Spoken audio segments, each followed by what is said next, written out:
अगर आप वेस्ट बंगाल के पुरुलिया में रहते हैं या फिर वहाँ जाने की सोच रहे हैं तो मेरी बात ध्यान से सुनिए।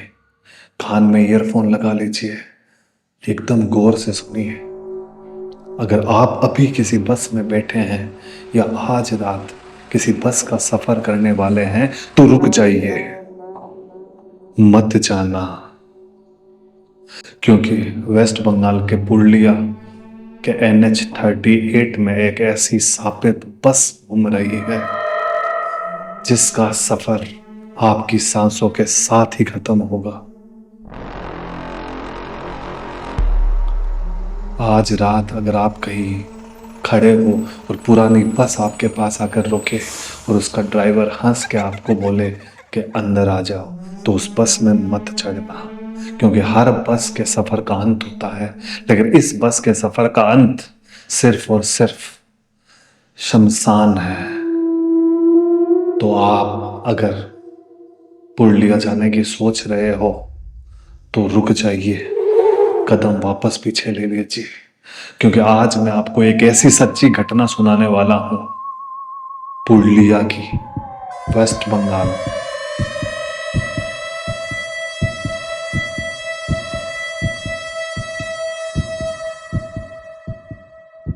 तो ये कहानी है प्रदीप मिश्रा की, जो वेस्ट बंगाल के बेगूसराय में रहा करते थे।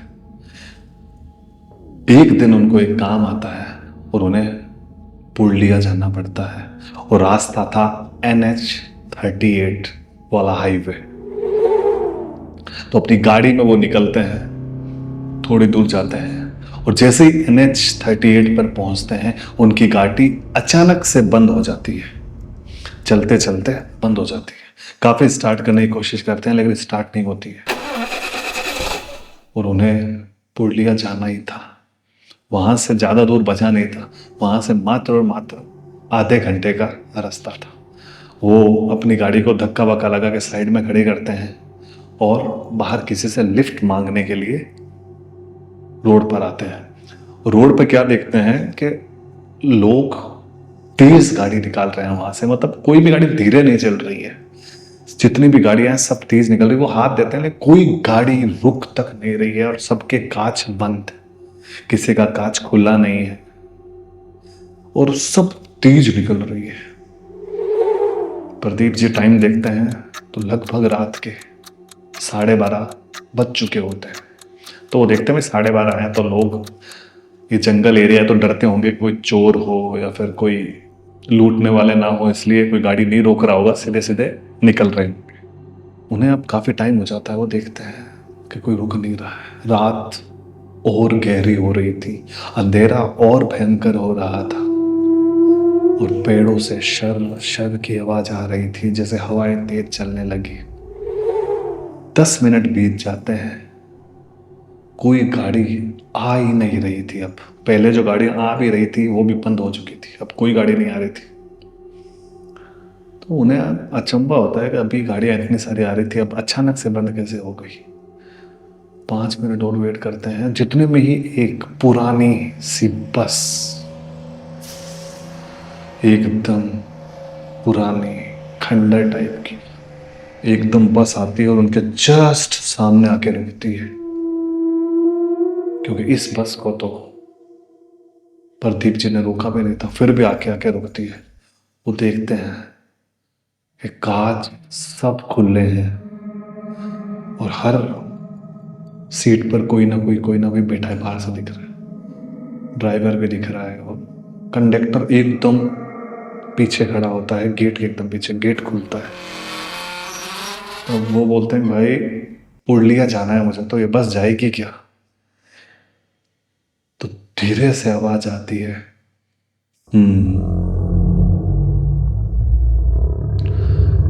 प्रदीप समझ जाते हैं कि हाँ ही बोल रहे हैं। प्रदीप जी बोले अभी कोई साधन है नहीं, रात भी हो रही है, कोई गाड़ियां मिलने नहीं मिले, कहीं भी जाए इसके साथ ही चलते हैं, आगे उतर जाएंगे, कहीं भी अच्छी जगह दिखेगी वहां उतर जाएंगे। ठीक है, वो बस में चढ़ जाते हैं, और बस में चढ़ते ही गेट बंद हो जाता है और बस चलने लगती है।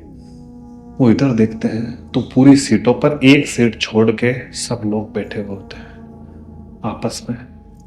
धीरे धीरे बात कर रहे होते हैं आपस में। कोई प्रदीप जी की तरफ नहीं देख रहा है, सब लोग आपस में बात कर रहे हैं आराम से, आपस में धीरे धीरे बात हो रही है। वो भी देखता है कि ये कौन है। जितने ही उनके पीछे से एक हाथ आता है, अब उसके के कंधों पे ऐसे पड़ता है, जितने प्रदीप जी पीछे होते हैं, अरे वो देखते हैं कंडक्टर है। कंडक्टर ऐसा नीचे मुंह किया हुआ होता है, वो डर जाता है, बोले डरा दिया, कहाँ बैठूं बोले। तो कंडक्टर इशारा करता है, बोलता कुछ नहीं है। वो बोलता है छोड़ो भाई, बैठ जाते हैं, चलो ना। वो बैठने के लिए जाते हैं। एक खिड़की वाली जगह होती है और एक खिड़की के पास वाली जगह होती है। खिड़की के पास वाली जगह पर एक बुढ़ा सा आदमी बैठा होता है, 80-85 साल उम्र रही होगी, अजीब से कपड़े पहने हुए। ठीक है, वो बोलता है दादा आप उधर हो जाओ, मैं यहाँ बैठ जाता हूँ। कोई रिस्पॉन्स नहीं करते। और फिर बोलते हैं दादा आप उधर हो जाओ, मैं इधर बैठ जाता हूँ। तो दादा ऐसा इशारा करते हैं उसको, मतलब तुम यहाँ बैठो इधर। तो ठीक है भाई, तो वो आगे से निकल कर बैठ जाता है। खिड़की खोली है और बस एकदम धीरे धीरे चल रही है, मतलब काफी ज्यादा ही धीरे चल रही है। उन्हें एहसास हो रहा है कि भाई 10-20 की स्पीड में अगर बस चल रही है, बहुत धीरे ही है। हाँ, देखते हैं, वो दादा को पूछते हैं दादा ये बस पुरलिया जाएगी क्या। दादा कोई जवाब नहीं देता है।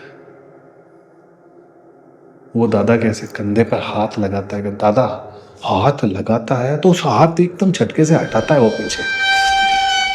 मतलब हाथ उनको ऐसा फील होता है जैसे किसी आग पर रख दिया हो हाथ, किसी जलती हुई चीज पर रख दिया हो हाथ। वो भयानक हाथ ऐसे जलने होते हैं। ठीक है, वो सब आई गई बात करता है, बाहर देखने लगता है। बाहर खिड़की से बाहर देख रहा होता है तो रोड के किनारे उसे कोई इंसान दिखता है, क्योंकि बस तो धीरे चल रही है। कोई इंसान दिखता है जो खड़ा होता है। वैसे उनको गौर से देखता है, गौर जैसे ही बस उनके पास पहुंचती है, वो क्या देखते हैं, वो देखते हैं कि वही बुढ़ा आदमी जो पास में बैठा है वो सामने खड़ा है और उसे घूर रहा है बस के बाहर की साइड। वो इधर देखते हैं, वो बुढ़ा आदमी उधर है ही नहीं। वो अचानक उठते हैं और ऐसे घबराते हैं, पीछे देखते हैं तो वो बुढ़ा आदमी अब पीछे की साइड बैठा था। वो घबरा जाते हैं कि मतलब आप फील कीजिए, अभी आप जिनके पास बैठे हो वो अचानक आपको बाहर दिखते हैं, जो आपको घूर रहे होते हैं, आप देखते हैं आपके पास वो नहीं है, तो कितना डर लगेगा उस समय। उतना ही डर प्रदीप जी को लगता है। उठते हैं, पीछे देखते हैं, चिल्लाने वाले होते हैं, उससे पहले उनकी नजर पीछे जाती है, पीछे वो बुढ़ा आदमी उनको बैठा दिखता है। उनकी सांस में सांस आती है, उनको लगता है कि भाई गलत मैंने देख लिया होगा, वो ये पास में बैठे हैं कब से, मैं बातचीत कर रहा हूँ तो कोई और होगा, मुझे रिफ्लेक्शन ऐसा ऐसा लगा होगा। वो बैठ जाते हैं, वो बैठ जाते हैं, फिर धीरे धीरे बस चल रही है। इस बार वो क्या देखते हैं कि पेड़ पर एक चीज है जो लटक रही है। बस धीरे धीरे बात कर रही है, उनको गौर से नहीं दिख रहा क्योंकि अंधेरा बहुत होता है, गौर से नहीं दिख रहा होता है। जैसी बस उसके पास जाती है, वो क्या देखते हैं कि वही बुढ़ा आदमी उस पेड़ पे लटका हुआ है।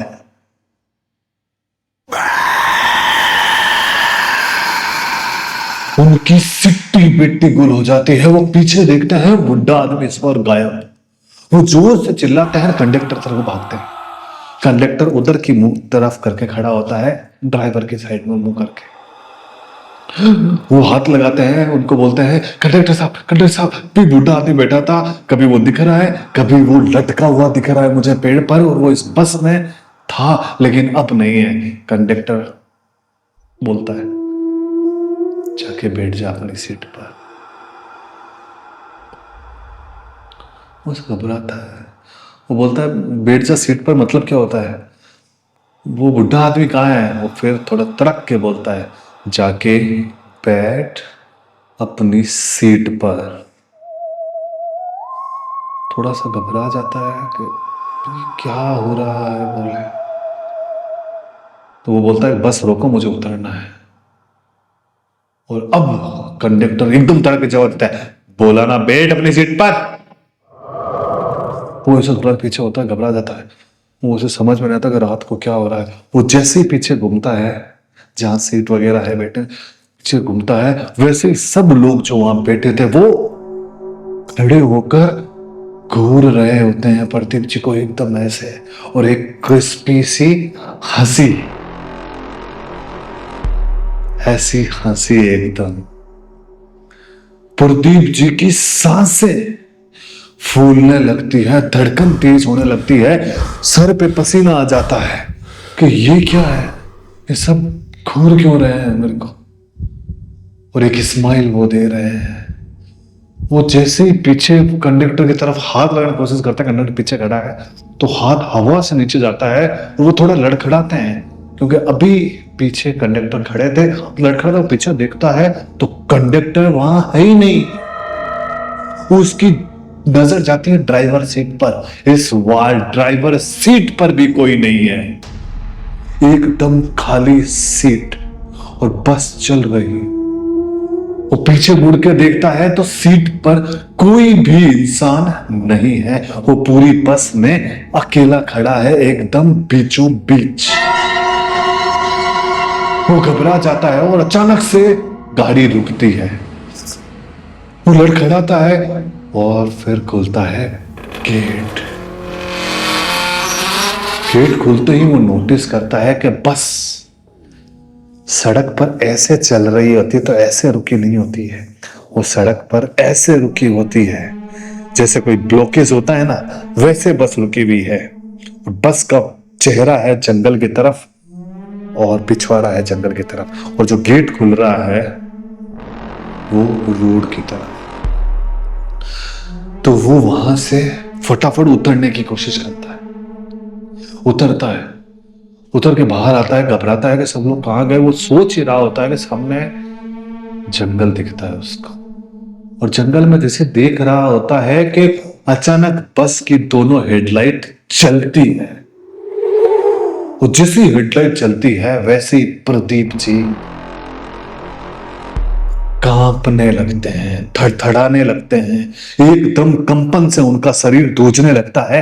क्योंकि वो क्या देखते हैं उन जंगल में, उस हेडलाइट की रोशनी में, कि जितने लोग बस में थे वो सब लोग पेड़ों पर लटके हुए हैं।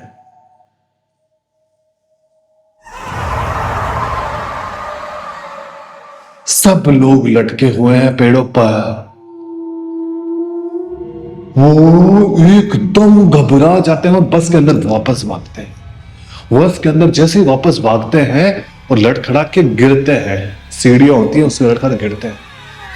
गिरते ही वो गेट फिर बंद हो जाता है जो खुला था। उन्हें जैसे ही बंद होता है उनका वो पीछे के साइड भागने की कोशिश करते हैं, बस के एकदम पिछले साइड।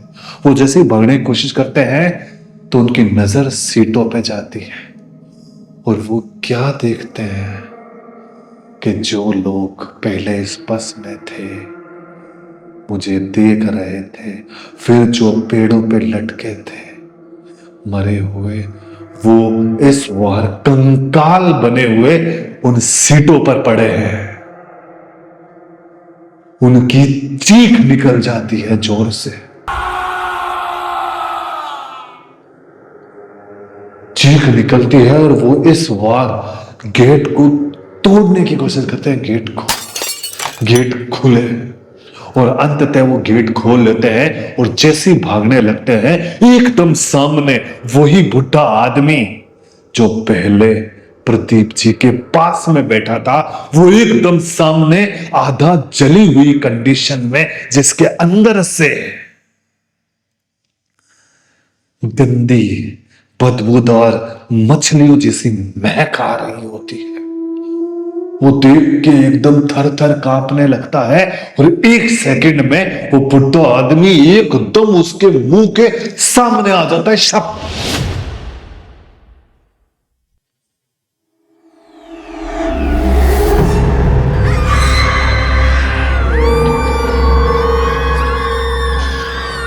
जब प्रदीप जी की सुबह आंख खुलती है तो वो पास में एक छोटे से झोंपड़े टाइप में होते हैं जहां दो मर्द और एक औरत और बच्चे उनके पास खड़े होते हैं। वो घबरा के उठते हैं कि मैं यहाँ क्या कर रहा हूँ, कौन हो तुम लोग, कहीं मैं मर तो नहीं गया। वो बोलते हैं, नहीं नहीं तुम मरे नहीं हो। हम जब सुबह अपना खेत का सामान लेकर उस रास्ते से गुजर रहे थे तो तुम रोड किनारे बेहोश पड़े थे।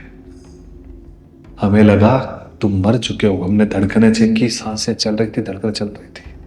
हम तुम्हें उठाकर हमारा पास में ही ये झोंपड़ी है वहां ले आए। अब तुम होश में आए हो। तो वो घबरा जाता है कि वो बस कहाँ है, वो बुढ़ा आदमी कहाँ है। बोलता है बस, बुढ़ा आदमी, कौन सी बस। बोले मैं घबराते हुए रात को अपनी गाड़ी खराब हो गई, मैंने बस में चढ़ा, ऐसा ऐसा मेरे साथ कंकाल दिखे, मुझे लोग मरे हुए दिखे। वो बोले चुप, एकदम चुप। पहली बात तो इस रास्ते में रात को कोई बस चलती ही नहीं है, और सेकंड तू जिस बस की बात कर रहा है वो शापित है, क्योंकि 10 साल पहले इन्हीं जंगलों में एक बस जो कहीं से आ रही थी उसका भयंकर एक्सीडेंट हो जाता है। बस पूरी जल जाती है और बैठे हुए यात्री सब के सब मारे जाते हैं उसी बस के अंदर। कहते हैं कि वो बस आज भी रात को इन्हीं रोडों पर निकलती है। कोई उस बस में नहीं चढ़ता। अमूमन लोग तो इस रोड पे रुकते भी नहीं है, सब अपनी गाड़ियां तेज ले जाते हैं। जितने ये प्रदीप जी को याद आता है कि सही है, मेरी साइड भी कोई गाड़ियां नहीं रुक रही थी। और प्रदीप जी वहां से अपनी गाड़ी की तरफ जाते हैं और गाड़ी जैसे स्टार्ट करते हैं, गाड़ी एक बार में स्टार्ट हो जाती है, सिर्फ 1 बार। वो वहां से आगे नहीं जाते, वो वापस अपने घर निकल जाते हैं, बेगूसराय। आज भी प्रदीप जी कभी किसी बस में सफर नहीं करते, कभी रात को बाहर नहीं निकलते, क्योंकि ये कहानी हमें उन्हीं ने भेजी है कि ऐसा मेरे साथ हुआ था भाई। मैं कोई बस में सफर नहीं करता, बस से तो मुझे डर लगता है, मैं अंधेरे में बाहर तक नहीं निकलता। और आज भी मेरे दिमाग से, मेरी आंखों से वो चित्र गायब नहीं हुए हैं। मैं भगवान का शुक्रगुजार हूं कि मैं उस रात बच गया। लोग कहते थे कि वहां कोई नहीं बचा, लेकिन मैं कैसे बच गया, क्या पता मेरे कौन से अच्छे कर्म थे तो उस दिन मैं बच गया। तो ये थी कहानी। अब आप अगर उस रास्ते पे जा रहे हो NH39 पर, तो रुक जाइए, मत जाइए, क्योंकि वो बस अपना नया शिकार ढूंढ रही है। और उस बस में अभी आप अगर बैठे हो और ये वीडियो उसी बस में देख रहे हो, तो ये आपकी जिंदगी का आखिरी वीडियो है।